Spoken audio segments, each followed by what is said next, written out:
পুরুলিয়া জেলার বিখ্যাত মন্দির বুধপুরের বুদ্ধেশ্বর মন্দির। এই মন্দির প্রচুর পরিমাণে মানুষ জল ঢালে, তো সেরকম আমিও আজকে জল ঢাললাম।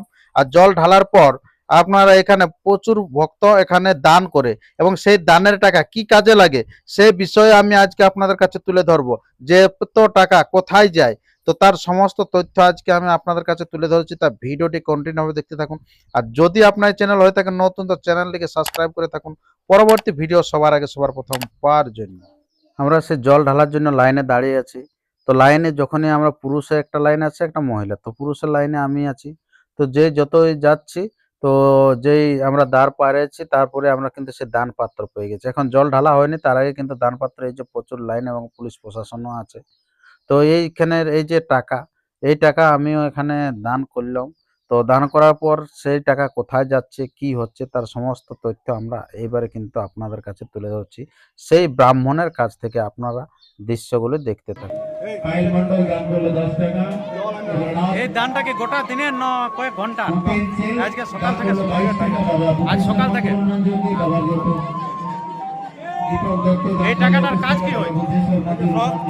এই যে যা উন্নয়ন আছে, আচ্ছা, এই মন্দিরের উন্নয়নের কাজে লাগে।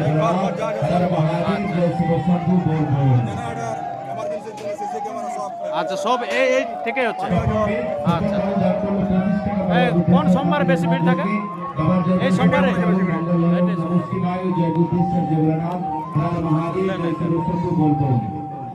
এটা হচ্ছে পুরুলিয়ার রূপ ইউটিউব চ্যানেল সাধন, পুরুলিয়ার রূপ ইউটিউব চ্যানেল, পুরুলিয়া রূপ ইউটিউব চ্যানেল থেকে সাধন বাবু দান করলেন তারা বুদ্ধেশ্বর মন্দির উন্নয়ন যোগ্য একলা যায় যেন রূপ বাবুর ইউটিউব চ্যানেল খুব ভালোভাবে চলে, তার মঙ্গল হয়। হে বুদ্ধেশ্বর ভোলানাথ, রূপকে যেন মঙ্গল হয়। হর হর মহাদেব, জয় শিব শম্ভু, বল বম বল বম বল বম। বল বম। তো ডান দিয়ে যে পার হয়েছি, পার হওয়ার পরে দেখছি N+P+B এরকম অনেক কিছু প্লাস দিয়ে লেখা আছে।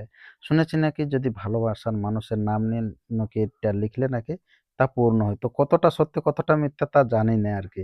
তো এটা অনেকে, এই যে পুরুষ অনেকে মহিলা এটা লিখছে আর কি। আর এই যে এখানে দেখতে পাচ্ছেন সে গম্ভীরা যে জল যেটা ঢালা করছে সেটা তুলছে অনেক লোকে। তো কেনে তুলছে আমি একটু জিজ্ঞেস করে দেখিনি। এই জলটা নিচ্ছ কেন?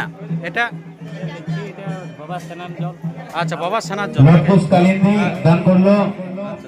মানে প্রসাদ হিসাবে নিচ্ছেন নাকি? তো আবার এক কদম এগিয়ে যায়, তো এগিয়ে যেতে আবার দেখি যে আবার সেই লাইন দেয়া আছে এবং আবার এরকম লিখছে অনেক লোকে। আর এই যে জল ঢালার দৃশ্যটা আমি আপনাকে দেখাচ্ছি, বাইরে জল ঢালছে, অটোমেটিক বাবার মাথায় গিয়ে জলটা পড়ছে।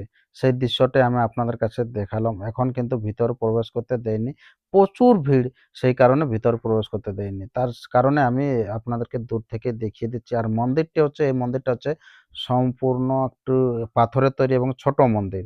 তো এই যে সিঁদুরে প্রচুর ব্যবহার করছে এবং প্রচুর লোকে লিখছে। তো আমরা জানি নাই কি এখানে কি একটা ব্যাপার আছে, কিন্তু পাথরে যদি সিঁদুর দেওয়া হয় অবশ্যই পাথরটা কিন্তু তাড়াতাড়ি একটু ক্ষয়ে যায়।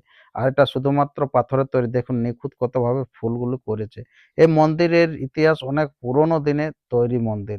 আর এরকম আনাচে কানাচে প্রচুর মানুষের সিঁদুর দিচ্ছে। সিঁদুর দিলে কিন্তু যে কোনো জায়গায় দেখেছি, গাড়িতে যদি সিঁদুর দেওয়া হয় সেখানে একটু আলাদা মানে রং ফ্যাড হয়ে যায়। তো ঠিক সেরকম পাথরের অবশ্যই কিছু না কিছু ক্ষতি হবে কি। তো সিঁদুর যত কম পারবেন ব্যবহার করবেন, এখানে হালকা পরিমাণে সিঁদুর দিয়ে আপনার মনের কথা বলবেন, অবশ্যই পূর্ণ হবে। এই যে আমিও লাইনে দাঁড়িয়ে আছি এবার বাবার মাথায় জল দেওয়ার জন্য, এই যে সরাসরি আমি আপনাদের কাছে তুলে ধরছি। এই যে জল ঢালার দৃশ্যটা দেখুন। তো কে কোথায় জল ঢালছে অবশ্যই কমেন্ট বক্সে কমেন্ট করে জানাবেন। আমিও এখানে জল ঢাললাম। তো যাই হোক, এরপরে আমি আরো এখানে ছোট বড় অনেক মন্দির আছে, তো সেই মন্দিরগুলি আমি আপনাদের কাছে দেখাচ্ছি পর পর। খুব পাথরের তৈরি। এই যে দেখতে পাচ্ছেন মন্দিরটি, যেটা ছোট মন্দির বললাম, মন্দিরটি আমি গোটাটাই দেখিয়ে দিলাম।